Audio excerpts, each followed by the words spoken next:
तो यहाँ पे ये वाली बात भी आपकी प्रूव हो जा रही है कि इतनी एडवांस है कि एम्ब्रियोजेनेसिस में, एम्ब्रियोजेनेसिस का मतलब है जब एम्ब्रियो की स्टेज है, एम्ब्रियो की स्टेज मतलब जब मदर के यूट्रस में है तब से ही ये प्रोसेस स्टार्ट हो जाती है। अगर फीमेल चाइल्ड है तभी होगी ये प्रोसेस, ठीक है। अगर फीमेल एम्ब्रियो है तब ये प्रोसेस स्टार्ट हो जा रही है। जबकि मेल में क्या था, स्पर्मेटोजेनेसिस स्टार्ट होती थी एट द प्यूबर्टी, जब 13-14 ईयर्स के हो जाएंगे तब जाके स्पर्मेटोगोनिया डेवलप होना स्टार्ट होते हैं, देन प्रोसेस चलती है। लेकिन यहाँ पे जब एम्ब्रियोनिक स्टेज है तब से ही प्रोसेस होना स्टार्ट हो जा रही है। हालांकि ये अरेस्ट हो जाती है, बीच बीच में रुक जाएगी, कंप्लीट नहीं होगी, लेकिन स्टार्ट हो चुकी है, start in a embryonic stage, ठीक है। एंड कितने प्रेजेंट होते हैं, मिलियन ऑफ oogonia प्रेजेंट होंगे। कितने मिलियन लिखा हुआ है आपके एनसीईआरटी में, लिखा हुआ है 1 pair of oogonia, 1 couple million, okay. 1 couple millions का मतलब है 2 मिलियन, 2 मिलियन oogonia प्रेजेंट है। oogonia को ही मदर सेल कह देते हैं, अलग नहीं है। मदर सेल का मतलब है जो आगे प्रोड्यूस करे, जो आगे डेवलप करने वाले सेल्स को बनाए माइटोसिस करके, तो मदर सेल हो जाएगी, ठीक है। तो मदर सेल्स में डिवीजन स्टार्ट होना शुरू हो जाता है, डिवीजन होगा, लेकिन ये डिवीजन बीच में ही अरेस्ट हो जाएगा, ठीक है। ये डिवीजन बीच में ही अरेस्ट हो जाता है। प्रोफेज फर्स्ट में कौन सा डिवीजन हो रहा होगा यहाँ पे होता है मियोसिस, ठीक है। मियोटिक डिवीजन भी इसको बोलते हैं, यस, मियोटिक डिवीजन ही आपके एनसीईआरटी में मेंशन किया हुआ है, तो मियोटिक के फॉर्म में ही याद रखना है। Meiotic division, yes, meiotic division की फेजेस होती है बेटा, meiosis first and meiosis second. Meiosis first के अंदर भी आप पढ़ोगे अलग अलग phases, meiosis prophase 1, metaphase 1, anaphase 1 and telophase 1, ठीक है। तो प्रोफेज 1 की कौन सी स्टेज होगी जिसमें ये प्रोसेस अरेस्ट हो जाएगी? शुरू तो हो गई थी, मदर के वोम में शुरू हो गए थे, ठीक है, ये प्रोसेस जो oocyte बनने वाले प्रोसेस, ठीक है। अब बच्चों को कंफ्यूजन होता है, मैम ठीक है ये oocyte तो ठीक है, प्राइमरी oocyte जिससे ओवम बनना है, लेकिन ये फॉलिकल क्या है? क्या फॉलिकल और oocyte दोनों ही अलग अलग चीज़ें या सेम है? ठीक है, ये याद रखो। प्राइमरी oocyte या जितने भी oocyte हैं जिनसे ओवम बनना है, ठीक है, वो सेल, उन सेल को क्या चाहिए, बहुत जल्दी जल्दी वो डेवलप होगी, उनको अपने डेवलपमेंट के लिए न्यूट्रिशन चाहिए, ठीक है। तो न्यूट्रिशन के लिए उनके आसपास की जो एनवलप है, उनके नियर अबाउट जो एनवलप है, actually this one is called the follicle. आपके जो oocytes हैं जो डेवलप हो रहे हैं वो फॉलिकल के अंदर ही डेवलप हो रहे हैं, ठीक है। तो फॉलिकल जो है आपकी, ये लाइन, एक लाइन भी मेंशन है, उससे रिलेटेड क्वेश्चन भी आया हुआ है।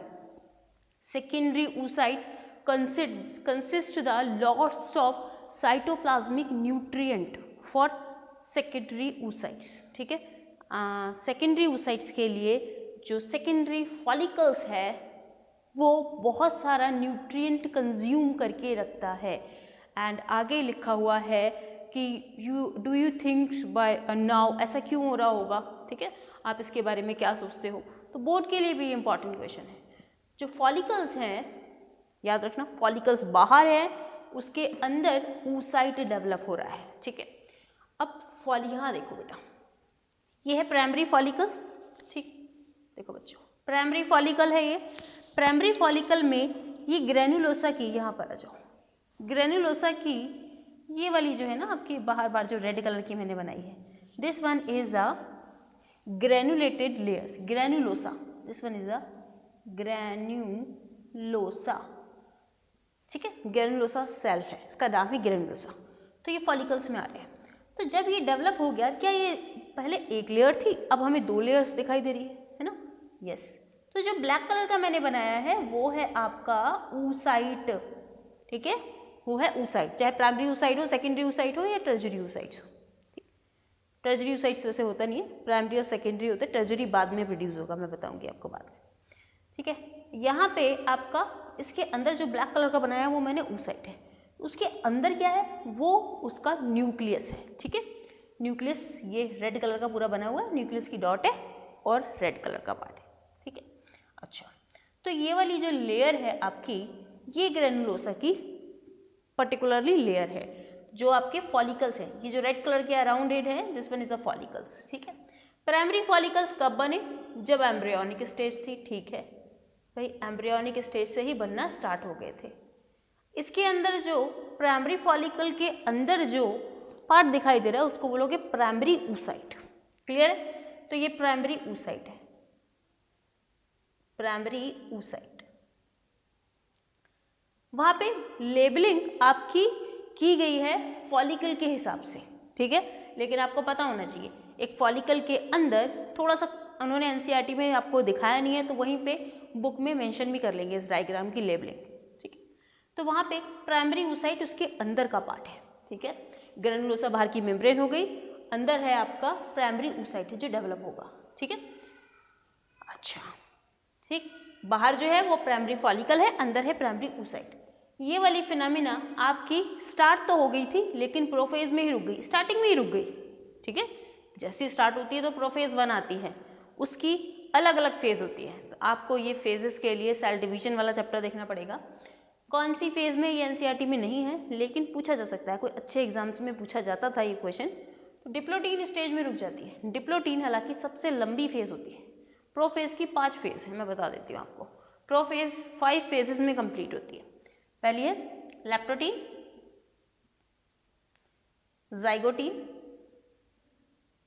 ठीक है, ला जरा पानी दे दे के फॉर्म में याद कर लेंगे। Leptotene, zygotene, pachytene and diplotene and diakinesis, 5 phase होंगी। तो ये वाली 1 2 3 4, फोर्थ वन वाली फेज, इसमें जाके प्रोसेस रुक गई, डिप्लोटीन में जाके प्रोसेस रुक गई है, ठीक है। तो डिप्लोटीन ही सबसे लंबी फेज होती है, ठीक। तो डिप्लोटीन कब तक रुक गई, देखो कितने साल रुकी है ये प्रोसेस। अब होगा बर्थ परफॉर्म, यहाँ पे आ जाओ। ये बन गए थे प्राइमरी oocyte, कब बन गए थे? फीटल लाइफ में ही, फीटल लाइफ में ही डेवलप होने लगा था ये पार्ट, फीटल लाइफ में ही डेवलप हो रहा है आपका, यस, फीटल, ठीक। अब ये वाली बात भी फीटल लाइफ तक ही आ जाएगी आपकी पूरी, यस। अब क्या होगा आफ्टर द बर्थ, ठीक है। आफ्टर द बर्थ जितने फॉलिकल्स हैं, जितने फॉलिकल्स बने थे, ये लाइन लिखी हुई है, जितने फॉलिकल्स एम्ब्रियोनिक स्टेज में बन गए, ये जो प्राइमरी फॉलिकल्स हैं उतने ही रहेंगे, ना ही कुछ ऐड होते हैं ना ही कुछ खत्म होते हैं। After the birth embryonic stage में जितने फॉलिकल बन गए उतने ही रहेंगे लाइफ टाइम तक। इसीलिए फीमेल्स में एक एज होती है कि इस एज तक ओवम बनने हैं, क्योंकि वो ओवम खत्म हो जाते हैं, जो सेल्स बनाने वाली होती है वो एक्ट नहीं करती। तो एक लाइफ की स्टेज होती है 45 to 50 नियर अबाउट, तो वहाँ तक मैनोपॉज, वहाँ तक की सिचुएशन हो जाती है कि मैनोपॉज हो गया। मैनोपॉज मतलब मेंस्ट्रुएशन साइकिल नहीं हो रही है, ठीक है। तो मेंस्ट्रुएशन साइकिल नहीं हो रही है क्योंकि ओवम का फॉर्मेशन नहीं हो रहा है। ओवम का फॉर्मेशन क्यों नहीं हो रहा है? क्योंकि नए ओवम कभी नहीं बनते। जो एम्ब्रियोनिक स्टेज में आपके फॉलिकल्स हैं वही फॉलिकल्स रहेंगे, नए कोई फॉलिकल नहीं बनेंगे आफ्टर द बर्थ, ये लाइन लिखी हुई। अच्छा, एट द प्यूबर्टी, अब चलो आफ्टर द बर्थ जितने फॉलिकल्स थे ये प्रोसेस वहीं रुकी हुई है, एम्ब्रियोनिक स्टेज से ही रुक गई थी प्रोफेज फर्स्ट में। अब जो है धीरे धीरे डेवलपमेंट हो रहा है उस गर्ल्स का, ठीक है, बड़ी हो जा रही है। अब उसकी आएगी प्यूबर्टी एज। प्यूबर्टी एज जब आएगी तब प्रोड्यूस होना शुरू होंगे hormones. Puberty age in a girls is 12 to, अब जल्दी भी आ जाती है, इज 12 to 13 ईयर्स के नियर अबाउट, ठीक है। कौन सा हार्मोन होगा जो कि इसको एक्ट करेगा? ईस्ट्रोजन, है ना। फीमेल में आप ईस्ट्रोजन पढ़ेंगे, प्रोजेस्टेरॉन पढ़ेंगे, एलएच पढ़ेंगे यानी ल्यूटिनाइजिंग हार्मोन पढ़ेंगे फीमेल्स में। अब ये वाली लाइन एक थोड़ी सी और इम्पॉर्टेंट है, इसको देखना होगा आपको। यस, एट द प्यूबर्टी कितने, ईच ओवरी में कितने फॉलिकल्स होते हैं? 60,000 से 80,000, ठीक है। 60,000 to 80,000 बचे हुए हैं एक ओवरी में फॉलिकल्स, ठीक है। इसको डबल करके दोनों ओवरी का एस्टिमेशन आ सकता है। हालांकि पूछा नहीं जाएगा कभी डेटा, लेकिन पता होना चाहिए। चलो, अब कैसे क्वेश्चन बन सकता है आपका? अब आ जाओ, ये वाली प्रोसेस हो गई थी ना। अब आ जाओ प्यूबर्टी पे। प्यूबर्टी आ गई भी, हार्मोन का लेवल बढ़ गया, हार्मोन का लेवल बढ़ेगा, प्रोसेस स्टार्ट हो जाएगी। ठीक है, तो प्रोसेस स्टार्ट होगी आपकी, और क्या होगा, प्राइमरी oocyte से सेकेंडरी oocyte बनेगा। तो प्राइमरी oocyte से सेकेंडरी oocyte बनने वाली जो प्रोसेस है वो इतनी जल्दी नहीं हो रही है। ठीक है, इतनी जल्दी का मतलब है कि फॉलिकल्स का डेवलपमेंट हो रहा था साथ साथ में। प्राइमरी फॉलिकल, प्राइमरी के बाद आपका सेकेंडरी फॉलिकल्स बनेगा, सेकेंडरी फॉलिकल्स के बाद आपका टर्जियरी फॉलिकल्स बनेगा। ठीक है, टर्जियरी फॉलिकल्स के मैच्योर पार्ट को ही ग्राफियन फॉलिकल कहते हैं। दोबारा से समझो इस बात को। हाँ ठीक है, तो आपका आ गया, बहुत इंपॉर्टेंट प्रोसेस है। अगर आप एनसीईआरटी के लाइन के हिसाब से ही पढ़ोगे तब आपको, क्योंकि उनकी लाइंस ही इतनी इंपॉर्टेंट है कि वो एग्जाम्स में आ जाती है कि विच वन इज इनकरेक्ट के फॉर्म में आ जाती है, टेबुलर फॉर्म में आ जाती है, तो आपको सब पता होना चाहिए। अब यहाँ पे देखोगे आप कि सेकेंडरी फॉलिकल बन गया है ना, प्राइमरी फॉलिकल्स यहाँ तक था। प्राइमरी फॉलिकल के अंदर क्या है, प्राइमरी oocyte है। सेकेंडरी फॉलिकल में लिखा हुआ है वहाँ पे, सेकेंडरी फॉलिकल में क्या होगा, और डेवलपमेंट कर लो, सेकेंडरी फॉलिकल्स को और डेवलप कर दो। सेकेंडरी फॉलिकल और डेवलप होके क्या बनाएगा आपका, थीका। अब वहाँ पे लिखा हुआ है कि सेकेंडरी फॉलिकल में और ग्रेनुलोसा सेल का फॉर्मेशन होने लगता है, जिसको थीका लेयर बोलोगे। ठीक है, हाँ वही थीका लेयर आगे देखो कितनी थी, ऊपर 4 या 5 लेयर हो जाएगी। ठीक है, 4 लेयर्स हो जाएंगे अप्रॉक्सीमेट। यही थीका लेयर बीच में से फट जाती है, याद रखना, लिखा हुआ नहीं है उसमें बट आपको पता होना चाहिए। ये थीका लेयर बीच में से डिसोसिएट हो जाती है, 2 लेयर ऊपर चली गई, 2 लेयर नीचे, ये देखो 2 लेयर इसी के अराउंड है और 2 लेयर ऊपर चली गई, 2 लेयर्स उसी फॉलिकल के अराउंड है जो प्राइमरी फॉलिकल है, और 2 लेयर इधर है। ठीक है, बीच में एक खाली जगह बन गई, उसको कहा गया है एंट्रम। तो लिखा हुआ है the fluid filled cavity which are present in the secondary follicle is called antrum. Antrum क्या है आपकी, फ्लूइड फिल्ड कैविटी है, फ्लूइड से भरी हुई। अच्छा, ये लिखा हुआ है मैंने, fluid filled cavity is called antrum. अब एंट्रम का साइज धीरे धीरे बढ़ता जाएगा। सेकेंडरी oocyte में एंट्रम चारों तरफ थी, लेकिन यहाँ पे एंट्रम का साइज बढ़ गया, एक साइड इकट्ठा हो गया, आपका ओवम एक साइड चला गया और ये एंट्रम खाली जगह एक साइड है। ऐसे स्ट्रक्चर को, ये हो गया आपका सेकेंडरी, ठीक है, ये हो गया आपका टर्जियरी फॉलिकल। ठीक है, वहाँ पे मेंशन भी करते जाएंगे अपनी एनसीईआरटी में। ये हो गया आपका टर्जियरी फॉलिकल। टर्जियरी फॉलिकल में क्या दिखाई दिया हमें, एंट्रम बड़ा हो गया, ठीक है, ओवम एक साइड में चला गया। ठीक है, अब एक लाइन दी हुई है, at this stage that the primary oocyte within the tertiary follicle grow inside and complete is the first meiotic division।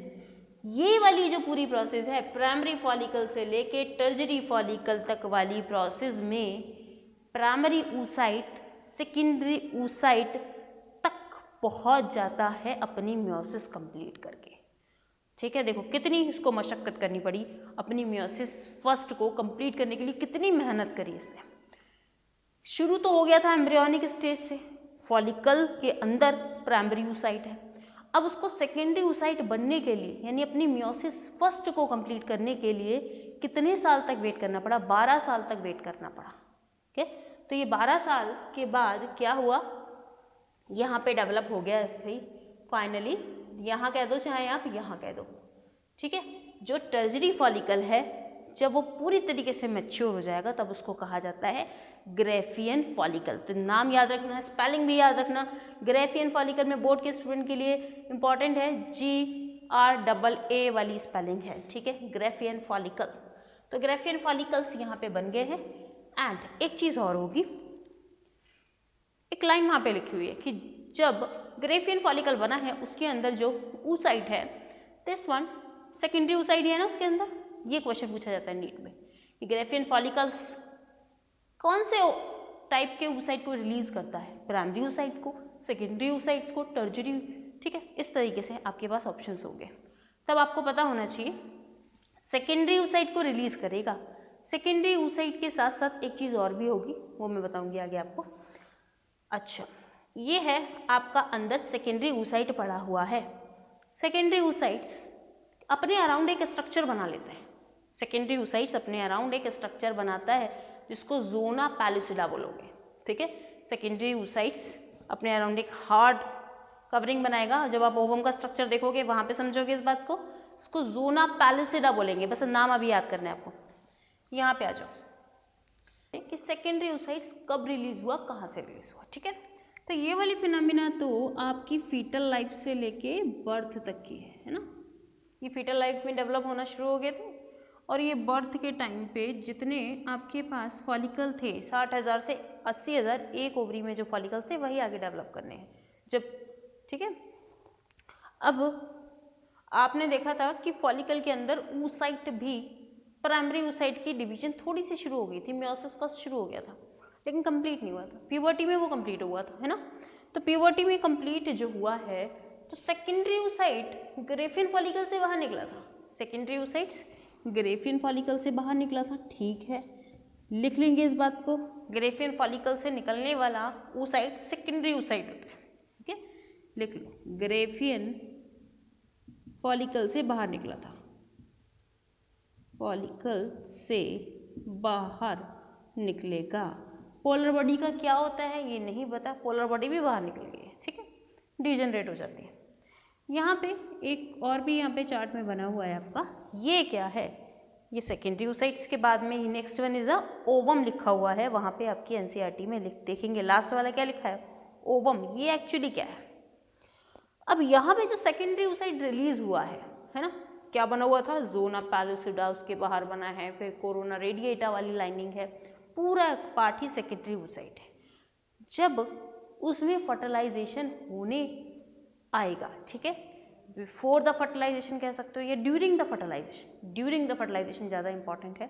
During the fertilisation जैसे स्पर्म आके अपना जो एक्रोसोम है पार्ट वो पेनिट्रेट करेगा, एक्रोसोम वाला पार्ट जब ओवम पे पेनिट्रेट करेगा तब वहाँ पे एंजाइमेटिक एक्टिविटी कॉज होने से मियोसिस या मियोटिक सेकेंड कंप्लीट होगी, ठीक है। ये लाइन लिखी हुई है आपकी, क्योंकि मियोटिक जो है आपकी दो फेजेस में होती है, फर्स्ट और सेकेंड। तो मियोटिक सेकेंड कब होगी भाई, मियोटिक सेकेंड आपकी तब होगी, कब होगी, ड्यूरिंग फर्टिलाइजेशन। ड्यूरिंग फर्टिलाइजेशन ये प्रोसेस होनी है, ड्यूरिंग फर्टिलाइजेशन ये वाली प्रोसेस होनी है आपकी। एक पोलर बॉडी और बन जाएगी, ये भी अनइक्वल डिवीजन ही होगा, ठीक है। एक पोलर बॉडी और बन जाएगी आपकी और एक बन जाएगा ओवम। इस ओवम को, ठीक है, यही आगे प्रोसीड करेगा, यही आगे फर्टिलाइज करने के बाद जो जाइगोट बनाएगा यही बनाना है, इसी को बनाना है। तो ओवम की जगह ऊटिड भी कहा जाता है, कई बार आपको ऊटिड लिखा हुआ भी मिलता है, तो याद रखना मियोसिस सेकेंड कंप्लीट करने के बाद ही जो बनेगा वो है मियोटिक, ठीक है, वो है आपका ऊटिड। अच्छा, कई बार क्वेश्चन आता है कि मियोटिक सेकेंड जो है क्या वो स्टार्ट हो चुकी होती है, यस स्टार्ट हो चुकी होती है। कब स्टार्ट होगी भाई, जब सेकेंडरी oocyte बन गया ग्रेफिन फॉलिकल के अंदर। ये सेकेंडरी oocyte जो है वो डिवाइड करना शुरू तो कर देता है लेकिन फिर से प्रोसेस रुक जाती है, फिर से प्रोसेस यानी मियोसिस सेकेंड जो है वो फिर से अरेस्ट हो जाती है। कहाँ पे अरेस्ट होती है, अब ये एनाफेज में अरेस्ट हो जाती है, ठीक है, एनाफेज फर्स्ट में। पहले अरेस्ट हुई थी डिप्लोटीन में, अब अरेस्ट हो जाती है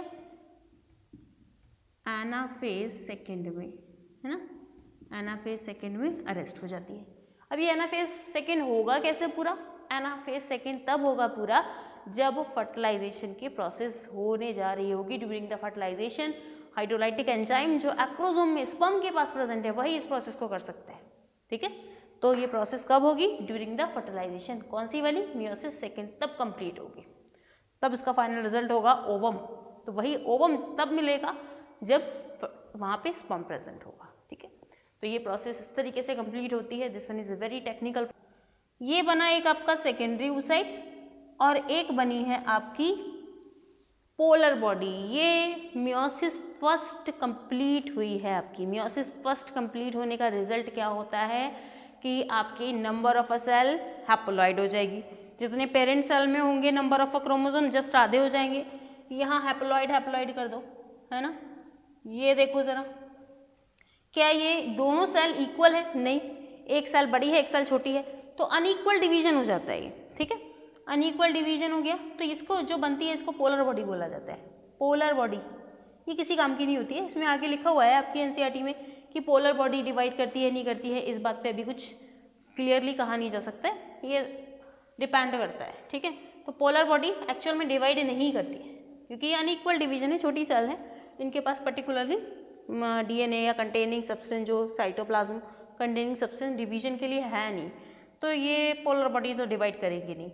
आपकी है बन गए सेकेंडरी oocyte, यहाँ पे आ जाओ बेटा, ये वाला सेकेंडरी oocyte अब क्या करेगा, Graafian follicle get to a rupture, Graafian follicle rupture हो जाएगा और ये सेकेंडरी oocyte से बाहर निकल आएगा। पोलर बॉडी का तो कुछ नहीं करना, वो भी बाहर चली जाएगी। और क्या होता है पोलर बॉडी डीजनरेट कैसे हो जाती है, इस बारे में कुछ नहीं लिखा हुआ आपकी एनसीईआरटी में। अब ये है आपका ओवम जिसके पास आपका जोना पैलिसिडा है। अब देखो, जब इसको ग्रेफियन फॉलिकल ने बाहर निकाल दिया, घर से बाहर निकाल दिया, तो ये ओवम कहता है कि मैं ऐसे नहीं निकलूंगा घर से बाहर, मैं कुछ ना कुछ लेके ही जाऊंगा बाहर।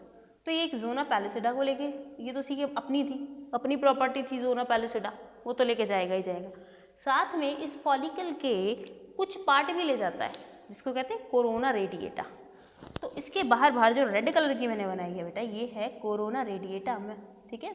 तो ये अपने साथ बंटवारे में कुछ ना कुछ लेके जाएगा, मुझे घर से बाहर निकाल रहे हो, मैं कुछ ना कुछ लेके ही जाऊंगा, है ना। तो ये क्या लेके चला जाता है अंदर से, कोरोना रेडिएटा, याद रखना, ठीक है। ओवम के बाहर एक जोना पैलिसिडा मिलेगी, उससे बाहर कोरोना रेडिएटा, ठीक। अच्छा, अब क्या हुआ, ओवम को तो बाहर निकाल दिया, बाहर फेंक दिया, लेकिन बचा हुआ खाली ग्रेफियन फॉलिकल भी है ना, बचा हुआ खाली ग्रेफियन फॉलिकल बेकार नहीं है, ये एक ग्लैंड की तरह काम करता है। ये रिलीज करेगा प्रोजेस्ट्रॉन, प्रोजेस्ट्रॉन, ठीक है। अगर प्रेगनेंसी कॉज होती है, ये ओवम जो बाहर निकला है ना, ये जाएगा कहाँ पे, ओवरी के थ्रू फिम्ब्रीज में कलेक्ट कर लिया जाएगा, ओविडक्ट में चला जाएगा, ओविडक्ट में सीलिया प्रेजेंट है, धीरे धीरे धीरे धीरे ये पहुंच जाएगा एक एम्पिला वाले जंक्शन में, ठीक है। वहाँ पे अगर स्पर्म हुआ तो ये फर्टिलाइज कर जाएगा, अगर स्पर्म नहीं हुआ तो मेंस्ट्रुअल साइकिल आ जाएगी, ठीक है। ये ओवम मेंस्ट्रुअल साइकिल के थ्रू बाहर एक्सक्रीट आउट हो जाएगा, ठीक। विजाइनल डिस्चार्ज के थ्रू जब ब्लीडिंग फेज होगी तब ये बाहर निकल जाएगा। लेकिन इस प्रोजेस्ट्रॉन का क्या होगा, ठीक है। इस प्रोजेस्ट्रॉन ने क्या काम करेगा, thickening of the endometrium, uterus की इनर लाइनिंग को एंडोमेट्रियम कहते हैं, उसकी थिकनिंग करेगा ये, ठीक है।